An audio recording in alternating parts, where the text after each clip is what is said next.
Introducing Mini Delight Birthday Wishes with some numbers, some sprinkles, a candle, and some sentiments. There's also a die set. In here, you can build a cake stand as well as your own birthday cake with a candle, and you could cut out one of the numbers from the stamp set. We're going to layer together, beginning with our serving plate on top of the cake stand. Next, we'll have the plate our cake will sit on, and that's going to align at the back of that dark silver piece, leaving that nice front in there, implying the cake stand. I'm taking the sprinkles stamp with Teal Cave ink and stamping that onto our first layer of the cake, which we're going to layer. I'm putting the edges of the cake on the back of the cake stand. And we'll do the same thing with the next cake tier, aligning the back edges of the cake with the cake previous.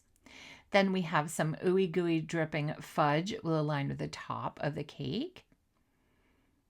Top and the sides. Get that in aligned. Then we have a fudge stripe we're going to align on either side there, and we'll get to that put into place to decorate our beautiful cake.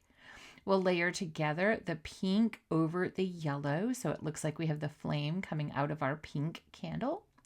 And we'll get a dot of glue put on there and layer that on top of our cake. What a beautiful cake that anybody would be happy to receive. Here are some more beautiful cakes by our fabulous designers. To find out more about Mini Delight birthday wishes and other available products, please visit us at altenew.com. Hello crafters, Jen here. For more tips, techniques, tutorials, and to discover which paper crafting products are right for you, subscribe to Altenew's YouTube channel. Make sure to hit the notification bell so you don't miss any videos. Thanks for watching.